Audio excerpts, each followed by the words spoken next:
मैत्रेयी याज्ञवल्क्य की पत्नी थी। महर्षि याज्ञवल्क्य कर्मकांड वगैरह कार्य करते थे, पुरोहित का कार्य करते थे और अपनी आजीविका का गुजारा कर रहे थे। जिधर कर्मकांड का कार्य हो, किसी के वहाँ शादी हो, किसी के वहाँ मृत्यु हुई हो, किसी का यज्ञोपवीत वगैरह का कार्य हो, तो ये याज्ञवल्क्य पहुंच जाते थे और वो विधि वगैरह क्रियाकांड कर्मकांड कराते थे। और इस कर्मकांड के साथ जो कुछ मिलता था उससे ही वो बड़े संतोष से अपना जीवन बसर कर रहे थे। भारतीय संस्कृति और आर्य धर्म जो थे वो आर्य धर्म में और संस्कृति में संतोष की बात बार बार आती थी। जो मिलता है उसमें अपना आनंद को प्राप्त करो, उसका नाम संतोष है। जो मिलता है उसमें आनंद नहीं मिले और ज्यादा की कामना हो जाए, उसका नाम अपेक्षा है। भारतीय परंपरा में अपेक्षा का स्थान नहीं था, संतोष का स्थान था। विदेशों के पास अपेक्षाओं बढ़ती गई। विज्ञान ने अपेक्षाओं की शांति के लिए बहुत जबरदस्त प्रयास किया। नई नई शोध होती गई, आविष्कार होता गया, परिष्कार होता गया, लेकिन अपेक्षाओं की कोई डेडलाइन आती नहीं। और इसलिए विदेश में समृद्धि टोच के ऊपर होते हुए भी उन लोगों के पास संतोष नाम की चीज नहीं होने की वजह से वो लोग कायम के लिए पीड़ा में जीते, परेशानी में जीते हैं। और भारत के पास विदेशों की जितनी समृद्धि नहीं है, लेकिन भारतीय परंपरा में और भारत में रहने वाले भारत की प्रजा को हार्मोन्स में ऋषि मुनियों ने ऐसी बात डाल दी है कि भाई अपने नसीब के हिसाब से जितना मिलता है उसमें आनंद प्राप्त करने का प्रयत्न करो। ज्यादा की अपेक्षा रखोगे तो जो मिला है उसमें भी आनंद प्राप्त नहीं होगा। और अल्टीमेटली मानव के जीवन में सुख से ज्यादा आनंद की आवश्यकता है।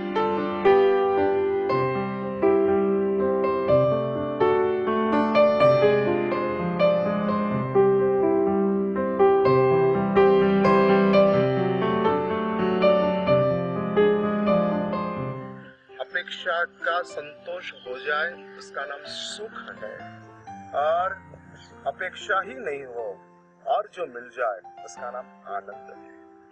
और इस आनंद की बात मानव जीवन के लक्ष्य में रख के ऋषि मुनियों ने बताई थी। इसलिए ये याज्ञवल्क्य अपने कर्मकांड से जो कुछ मिलता था उसमें वो दोनों अपना जीवन बसर कर रहे थे। और याज्ञवल्क्य और मैत्रेयी के बीच में इतना सुंदर दाम्पत्य जीवन चल रहा था, इतनी प्रसन्नता और इतने प्यार से दोनों एक दूसरे के साथ रहते थे तो वो एक दूसरे को बहुत आनंद से, अभाव में भी आनंद उनको मिल जाता था, क्योंकि दोनों के बीच में जबरदस्त प्यार था, हार्मनी थी। और याज्ञवल्क्य कुछ भी चीज लाता था कर्मकांड करने के बाद, कोई साड़ी देता था, कोई मिठाई देता था, कोई सोने का गहना देता था, कोई धान्य देते थे, वो सब मैत्रेयी को दे देते थे। अयाचक व्रत से ये ब्राह्मण परिवार अपना जीवन जीते थे। अयाचक मीन्स किसी के पास याचना नहीं करना, जो सामने से मिल गया उससे ही अपना जीवन व्यतीत करना, नसीब के ऊपर ही अपना जीवन को जीना, वो अयाचक व्रत है। प्रयास से अपना जीवन जीना, उसमें याचना भी करनी पड़ती है, चाहना भी रखनी पड़ती है, परिश्रम भी करना पड़ता है। ये कोई परिश्रम के साथ जीते नहीं थे, अयाचक व्रत के हिसाब से अपना जीवन जीते रहते थे। और एक बात निश्चित है, इंसान जब परमात्मा के ऊपर अपना जीवन को छोड़ देता है तो प्रभु निश्चित रूप से उसका जीवन में जीवन की जितनी जरूरी चीजें हैं सब प्रभु अपने आप दे देते हैं। जितना परमात्मा के ऊपर छोड़ दिया उतना वो प्रसन्नता से अपना जीवन जी सकते थे। और इसलिए इस देश की ये व्यवस्था चल रही थी। और याज्ञवल्क्य जो मिलता था वो देते जाता था। और उपनिषदों में बहुत प्रसिद्ध बात आती, मैत्रेयी जो भी चीज आती थी, साड़ी आती थी, गहना आता था, मिठाई आते थे, धन्य आते थे, दूसरे भी कोई जरूरियात की चीजें आती थी तो सब पति उनको देते थे। देख मैत्रेयी, आज मैं ये ब्राह्मण परिवार के वहाँ यज्ञोपवीत क्रिया करने के लिए गया था। ब्राह्मण परिवार बहुत बड़ा धार्मिक श्रद्धालु उदार था और उसने मुझे ये सोने का गहना दिया है। अरे गहना तब मैत्रेयी अपने पति को पूछती थी, स्वामीनाथ ये गहना किस काम का,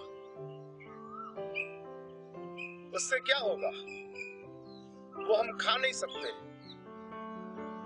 तब याज्ञवल्क्य हंसते हंसते मुस्कुराते मुस्कुराते कहते थे, मैत्रेयी ये गहना तो पहनेगी तो अच्छी लगेगी, तेरा सौंदर्य और बढ़ जाएगा, तू भी गहना का आनंद पा सकेगी। और तब मैत्रेयी अपना मुंह अपना सिर झुका के कहते थे, स्वामीनाथ मानव जीवन मिला है और ये देश प्राप्त हुआ है और आपके साथ पतिव्रता का जीवन जी रही हूँ।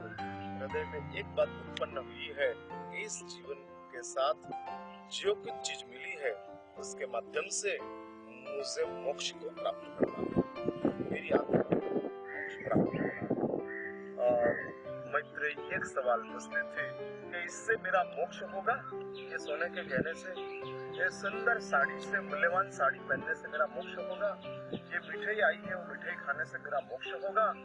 और याज्ञवल्क्य सिर हिलाता था कि इससे कोई मोक्ष नहीं मिलता, ये तो भौतिक पदार्थ है, उपभोग के साधन है और उपभोग के साधन से भौतिक जगत में जिसको तुम सुख कहते हो वो सुख मिल जाते हैं, लेकिन आध्यात्मिक जगत का आनंद जो पवित्रता में है वो पवित्रता ये सब पदार्थों से नहीं मिलती है। पवित्रता तो ये सब पदार्थों का त्याग से प्राप्त होती है। जो आध्यात्मिक जगत का आनंद है, परार पदार्थों से भौतिक जगत का आनंद मिलता है और पवित्रता से आध्यात्मिक जगत का आनंद प्राप्त होता है। और वो आनंद जिसको प्राप्त करना हो वो पदार्थों का परित्याग करना है। पदार्थ और पवित्रता दोनों को साथ में रखना बहुत कठिन, संभवित नहीं होता। और इसलिए जैन शास्त्रकारों ने, भारतीय परंपरा ने ये बात बताई है। और मैत्रेयी कहती थी अपने पति को, स्वामीनाथ यदि ये सब पदार्थों से मेरा मोक्ष नहीं होता है तो इस सब पदार्थों से मुझे क्या करना, मेरा तो लक्ष्य मोक्ष है, मेरी आत्मा का आत्मकल्याण प्राप्त करना है, आत्मा को संपूर्ण द्वंद्वों से मुक्त कर देना है, वही मेरा लक्ष्य है। और उपनिषदों में मैत्रेयी के मुंह से बहुत प्रसिद्ध वाक्य प्रकट होता था और मैत्रेयी अपने पति को बार बार ये वाक्य सुनाती थी। जिस वाक्य को उपनिषदों में स्थान मिल गया है वो वाक्य ऐसा है और कहते हैं, ये ना हम नामृता स्याम, ये ना हम किम, जिससे मुझे अमृतत्व की प्राप्ति न हो। अमृतत्व की प्राप्ति मीन्स अमरत्व की प्राप्ति, अमरत्व की प्राप्ति मीन्स जन्म की मुक्ति। जिसने जन्म ले लिया है उसको मृत्यु निश्चित प्राप्त करना है, निश्चित, इसमें कोई मिथ्या नहीं कर सकते। लाखों करोड़ों अब्जों परार्धों अनंत काल का मानव जगत का एक इतिहास है, ज्यादा लंबा नहीं जाए तो अब्जों वर्ष के सालों का मानव जगत का एक इतिहास है। और इस इतिहास में आप तलाश कर लो, हजारों साल की जिसकी उम्र है उसके बाद मौत आई, अब्जों साल की जिसकी उम्र थी, परार्धों की उम्र थी, आयुष्य थी, और पूर्वों के साल अब्जों साल तक संसार में मानव के रूप में जो जिए, जीने के बाद भी उसकी मौत आती है। और इसलिए शास्त्र में तो ये बात बताया, शांत सुधारस नाम का ग्रंथ है, भगवान विनय विजय जी महाराज ने उसकी रचना की है। उसमें बताते हैं कि चाहे इतना सुख और सुखम अनुत्तरम सुराप्ति, अनुत्तर देवलोक के जो देव है जिसके पास अनंत सुख है, फिर भी उसकी लिमिटेशन आ जाती है, समय से।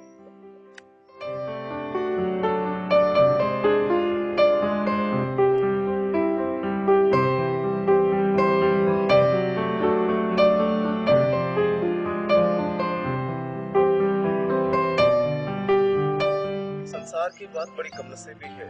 यदि इंसान की उम्र लंबी है तो सुख की उम्र कम है, और यदि सुख की उम्र लंबी है तो इंसान की उम्र कम है। दोनों चीज साथ में नहीं रह सकती। सुख भी लंबा चले और इंसान भी लंबा चले नहीं हो सकते हैं, बिछड़ना ही। दोनों के बीच में योग आएगा, या तो सुख बचेगा या तो इंसान बचेगा, या तो फूल खिलेगा या तो माली को जीना होगा।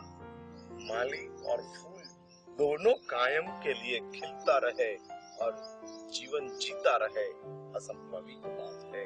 एक दिन ऐसा आएगा, जरूर आएगा, निश्चित रूप से आएगा। हाँ, और इस दिन या तो माली चला जाएगा या तो फूल मुरझा जाएगा, खत्म हो जाएगा। क्या तन माज तारे, एक दिन मिट्टी में मिल जाना। आनंद गंदी महाराज अपने भजन में ये पंक्तियां देते हैं और कहते हैं कि क्यों इतना संसार की मरामत कर रहा है। अल्टीमेटली उसकी एक्सपायरी डेट निश्चित है, स्पष्ट है। कम नसीबी अपनी है कि हमने संसार का पूर्ण विराम का डेट देखा नहीं है, और ये संसार को हम जी रहे, आगे बढ़ते जा रहे हैं और यही काम चलता रहता है। इसलिए मैत्रेयी ऐसी बात बताती है, स्वामीनाथ, ये ना हम नामृतास्याम, अमृतत्व की प्राप्ति मुझे करनी है, अमरत्व मुझे प्राप्त करना है, जन्म को छोड़ देना है, जन्म ही पाना नहीं है, क्योंकि मुझे अमृतत्व की प्राप्ति करनी है।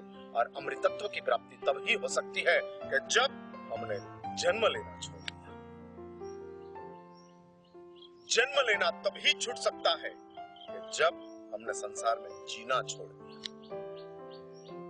और इसलिए मैत्रेयी एक बात बताती थी, और ये ना हम नामृतास्याम, ये वाक्य को हरदम नजर के सामने रखते हैं।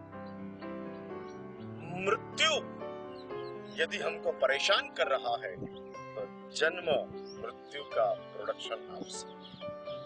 लाखों अबजों परार्थों की संख्या में ऐसे मानव मिलेंगे कि जिसने इस मानव जीवन को प्राप्त करके अपनी आत्मा की जागृति को, विरक्ति को, विशुद्धि को, वितरागता को प्रकट कर ली, और प्रकट करने के साथ वो कायम के लिए संसार में से चले गए, मुक्ति को प्राप्त कर लिया। ऐसी हजारों अबजों आत्माएं प्राप्त होगी। इसलिए इस संसार में मानव के जीवन को प्राप्त करके हम आत्मतत्व का विचार कर रहे हैं। पिछले एपिसोड्स में हमने आत्मतत्व की बातें बताई, जिसमें मैं 4 क्वालिटी के आत्मा को दिखाता हूँ। उसमें जीवात्मा की बात कल हमने देखा, और उस जीवात्मा, जिस जीवात्मा का जीवन कर्मों के गुलामी में चलता है, और इस कर्मों की गुलामी में सब उसके जीवन में आर्त ध्यान प्रकट हुआ, क्योंकि उसको पसंद नहीं था और गुलामी में, और गुलामी में सिकुड़ते रहा, पीड़ित होते रहा, और उस पीड़ा की वजह से कर्म की गुलामी और जोर से बढ़ती, और जोर से बढ़ती। या तो तुम इस कर्म की गुलामी से मुक्त होना चाहते हो तो जीवात्मा में से महात्मा की ओर यात्रा शुरू। आत्मा समान रहती है, विचार बदल जाने के साथ वो जीवात्मा ही महात्मा बन जाती है। हाँ, महात्मा हो जाती है। व्यक्ति नहीं बदलती है, स्वभाव बदल जाते हैं, और स्वभाव बदलने के साथ व्यक्ति का पूरा अस्तित्व में चेंज आ जाते हैं, जिसको हम केमिकल चेंज कहते हैं। जैन शास्त्रों में चंडकौशिक की बात आती थी, और चंडकौशिक परमात्मा महावीर देव के संपर्क में आया। भयंकर दृष्टि विषाप था, मगर परमात्मा महावीर के संपर्क में आया और उसने अपनी आत्मा में से गुस्सा को निकाल दिया, शांत कर दिया। निकाल दिया मीन्स शांत कर दिया। साधना के बिना गुस्सा जाता नहीं है, लेकिन शांत कर। परमात्मा महावीर के सानिध्य में रहने की वजह से, प्रभु की जबरदस्त कृपा प्राप्त करने की वजह से चंडकौशिक के आत्मदेश में से गुस्सा शांत हो गया, वो शांत हो गया। और चंड कौशिक की आत्मा अंदर से जग गई और जग जाने की वजह से उसने गुस्सा छोड़ दिया और उसके साथ चारों ओर आसपास में जंगल के बगल में रहने वाले जितने छोटे छोटे देहात थे वो सब देहात लोग कहने लग गए, कल तक नाग भयंकर जहरी था, विशाली था, आज से वो नाग देवता बन गया। नाग का शरीर नहीं चेंज हुआ, स्वभाव चेंज हुआ। आत्मा के साथ ये चीज जबरदस्त जुड़ी हुई चीज है। संसार के पदार्थ में आप आइटम को चेंज करना चाहते हो तो उस आइटम का अस्तित्व को मिटा दो और नई आइटम प्रकट करो, तब ही हो सकता है। यदि आपको दूध को चेंज करना है तो दूध को मिटाना पड़ेगा। थोड़ा सा दही डाल के तो दूध को मिटा दो तो ही दही प्रकट होता है। दूध और दही दोनों साथ में नहीं रह सकते। नहीं दूध रहा और उसमें गुणधर्म दही का आ गए, ऐसा संसार के जड़ पदार्थों में शक्य नहीं, संभवित नहीं है। दूध को मिटना पड़ेगा, दूध को अपना गुणधर्म को छोड़ना पड़ेगा। सिर्फ गुणधर्म को नहीं, उसका बाह्य स्केलेटन को भी बदलना पड़ेगा, फिजिकल चेंज लाना पड़ेगा, तब गुणधर्म का चेंज होता है। लेकिन मानवीय जीवन में और आत्म तत्व में ऐसी एक विशेषता पड़ी है कि आत्मा वही का वही रहता है, उसका गुणधर्म चेंज हो जाते हैं और चेंज होने के साथ आत्मा की आइडेंटिटी और इसलिए जीवात्मा ही महात्मा बन सकते हैं। और जीवात्मा महात्मा बनने के लिए जैन शास्त्रकारों ने बताया है कर्म की गुलामी में से कर्म की दोस्ती में आ जाओ। गुलामी जिसके जीवन में है वो परिणाम से झगड़ता है। जीवात्मा अपने जीवन में दुख आ गया तो दुख के साथ झगड़ने की शुरुआत। दुख क्यों आया और वो गुलामी काटता है, अपने आप को दुख के साथ झगड़ने की शुरुआत करता है। आपको पता है किसी ने कुत्ता को पत्थर मार दिया और कुत्ता को पत्थर लग गया जोर से, तब तो कुत्ता क्या करता है? पत्थर को काटता है। पत्थर को तूने मुझे मारा और पत्थर को काटता है। हालांकि पत्थर को कुछ नहीं होता, कुत्ता को जरूर होता है, पीड़ा होती है, खून निकलता है, जोर जोर से कुत्ता पत्थर को काटते हैं और दांतों में से खून निकलता है। वैसा ही हम दुख को काटते हैं, जीवात्मा के रूप में हम दुख को काटते हैं और काटने की वजह से क्या होता है? हमको दुख होता है, दुख को कुछ नहीं, मस्ती से, बहुत मस्ती से, क्योंकि कर्मों की ओर से दुख को कवर मिला है, प्रोटोकॉल मिला है। जो दुख आया है वो कर्म ने भेजा है और कर्म ने दुख को कहा है कि मेरा प्रोटोकॉल तेरे साथ है, तुझे ये इंसान कुछ नहीं कर पाएगा, ये आत्मा की कोई ताकत नहीं है, क्योंकि मैं तेरे बगल में हूं। और कर्म के प्रोटोकॉल की वजह से दुख निश्चिंत रूप से वो आत्मा के साथ जीता है और परेशान करते रहता है और जीवात्मा कुत्ते के जैसे उसको काटते रहता है। और इसलिए हमको जीवात्मा मिटकर यदि महात्मा बनना हो तो महात्मा का एक गुण धर्म आता है और वो गुण धर्म ये है, सबसे महत्वपूर्ण गुण धर्म। महात्मा बन गए तो क्या होता है? महात्मा परिणाम से दोस्ती कर लेते हैं, परिणाम से दुश्मनी वो जीवात्मा है, परिणाम से दोस्ती वो महात्मा है। अब दोस्ती कैसी होती है इसके बारे में अब आगे सोचेंगे।